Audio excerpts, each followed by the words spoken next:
the building of merit, of goodness, and also of kusala, or skillfulness, is something that's very important in our lives.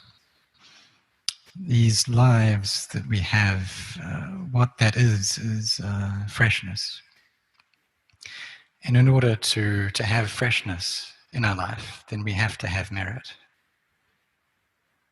In any day that we don't have any freshness in our hearts, then even if we're still breathing, it's as if we're dead. We're dead from goodness, we're dead from skillfulness. And so we need to build this goodness within ourselves, and it's something that then we'll be able to depend on. It's a foundation for our lives, and not just this life, but also for the next lives as well. And so every day we build as much goodness as we're able to. And there are many different ways of doing this. One way is dana, or giving up, or sacrifice. And so this is something that many of us do as everyday activity. And especially in these times when we see people suffer, then we're able to give up. We can be generous through our body, speech, and mind. And also, especially at this time with much illness, the doctors and nurses, they're sacrificing a lot for the well-being of other people. And also, what we can do is, if we're ill, but it's not to the point of needing to go to the hospital, then we should try and take care of ourselves so that we don't cause a burden. And so we should try to keep kindness and compassion within ourselves. And training in this, the mind that has kindness and compassion, it makes keeping our morality, our sila, very easily. And so we have sila, this morality, virtue, and then we train further in kindness and in compassion, and in developing the Brahma Viharas as the foundation for our hearts and for our lives. So we try and build this goodness and build it up as much as we can. And a very good way of building up merit or goodness is to engage in Bhavana, which is the lifting up of the mind, the cultivation of the mind. And this Bhavana, this training of our minds, is something that's very important, because it's the nature of the untrained mind to kind of go on a downwards in a downwards direction and fall very easily, and also chase after any of the sense impressions or emotions that it contacts. And so now in the world, with much illness and much sickness, it's quite a difficult situation. And it's something that we haven't seen in the last while. In the last 50 years, 70 years, we haven't had an illness go around the world that's as bad as this.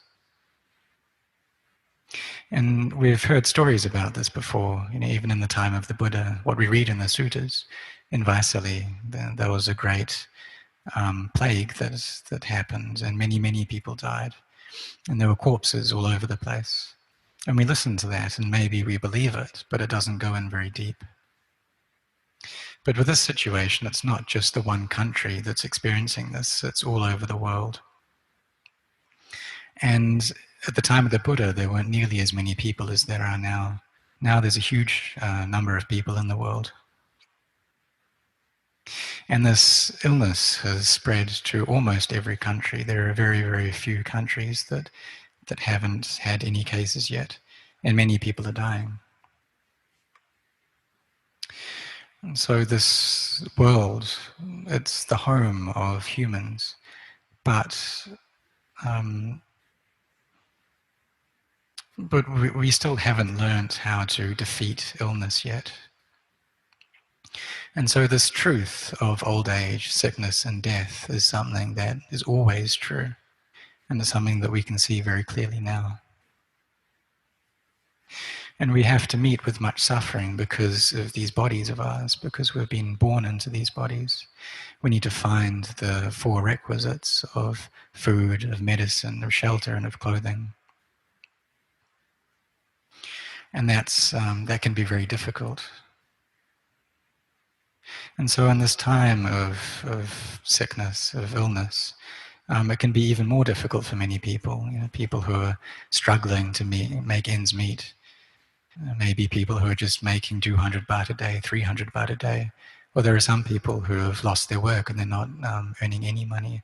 It's a lot of suffering for them to try and look after themselves, look after their husbands, their wife, their children. And so these bodies of ours, they create much difficult for us. We have to find food to keep them full all the time, to try and prevent and ward away hunger. And so we can see that hunger is the highest of the illnesses. And it's something that we have to try and ward off every single day. If we're full, then we feel happy. But when that fullness goes away, then we meet with suffering. And we have to carry on feeding our bodies because they need the energy to keep on throughout the day. And they also need oxygen, but it's not such a problem because this world gives us oxygen for free. If there's one day in the future when the oxygen started running out, then that would be a great difficulty for us. We'd meet with a lot of suffering then. And so during these times, we see many people who are in difficulty. And so we have metta for them and we try and help when we can. There are instances of Thai people overseas who are Thai shop owners who are helping out Thai students, helping to give them the things that they're lacking in this time of difficulty. And this is something that's happening all over the world with every nation. People are helping each other out. They're expressing the loving kindness that they have in their hearts. And this is something which is quite common in times of difficulties, is that people who have goodness in their hearts, they come out and they help each other. So we can see that this Dhamma of metta, of loving kindness, is what holds up the world. And without it, then the world would just fall apart. Another very important aspect of the Dhamma that the Buddha emphasized was the Dhamma of being heedful. And all of the 84,000 of the Buddha's teachings, they can all come under this. They all come together in this, in not being heedless. And this life of ours is very unsure. We could die at any moment. And many people are dying from other causes. It's not just this virus that's causing people to die. And so things are very unsure. So we should contemplate into this and really see the benefits of being heedful. That now we have life and we have an opportunity to build goodness and to create skillful action. So we should do that as much as we can. And so we do the morning chanting and the evening chanting, and we try and keep our mindfulness with us throughout the day. We try and bring as much peace into our minds as we're able to do, and develop samadhi, the concentrated, collected mind, as best we can. And if we do that, then we should be able to see into the truth. We'll see into samuti, into the conventional nature, that all physical things are unstable, that they need to break apart. If we have wisdom, then we won't be deluded by these things. And we'll see that it's better to search for the Dhamma than it is to search for money, because we'll know for ourselves that Dhamma is the highest wealth. That all the physical things of this world, they belong to the world. And just like our bodies, they've been born, and so one day they have to pass away. And so this virus can actually help to teach us many things. And it can teach us to not be heedless.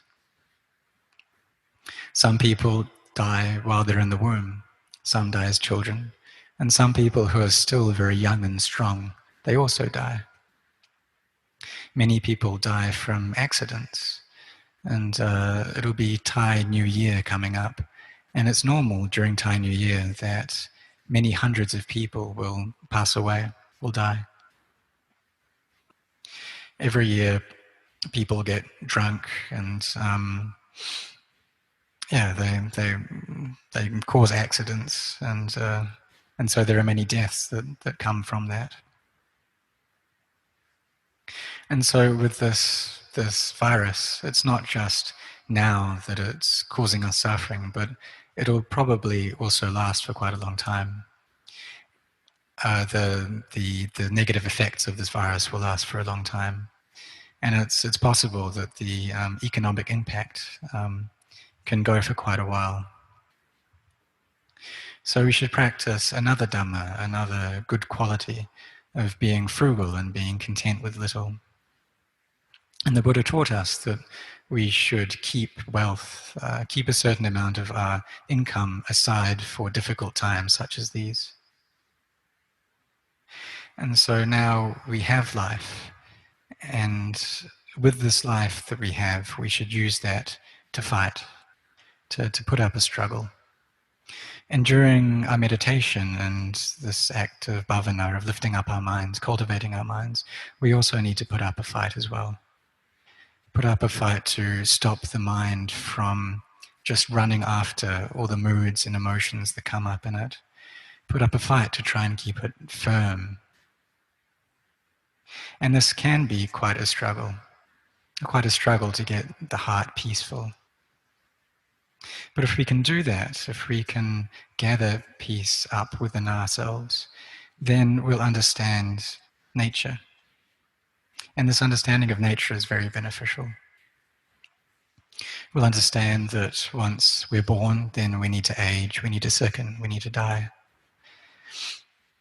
And so this virus that's going around, it's just in this one life that it may cause us to die. But many, many people are terrified of it. But they don't think that when we're born, then we have to die. That death comes from birth. And that all of us still have that seed of birth within us. The thing that will make us be born again and again and make us die again and again, that's still there within us. And so we shouldn't be too afraid of this virus. We should all do our part in keeping order and keeping the regulations that the government sets out, and try and keep each other safe. And this is something that we do maybe for the next year, but it's not something that we'll have to keep up for the rest of our lives. But each in and out breath that we take, our life gets less and less. And so we should really try and train our minds well. And when we do this, when we train our minds, then we'll be able to experience light within our hearts. And the teachings of the Buddha will come up within us, and we'll see the Buddha and the Dhamma there within us. Wisdom, panya, is something that's very important. And so when we develop sila, morality, and the qualities of loving kindness and compassion, these give our minds energy. They give the mind the energy to become peaceful and gather together. When it's like this, then wisdom is able to arise within us. And it's that wisdom that'll be able to free us from suffering, free us from stress and from worry. So all of us, try your best, do the most you can to develop goodness, to develop skillfulness and intelligence, kusala, within yourselves. And if you do this, then we'll all see the Buddha and the Dhamma. So may you all be intent in your efforts.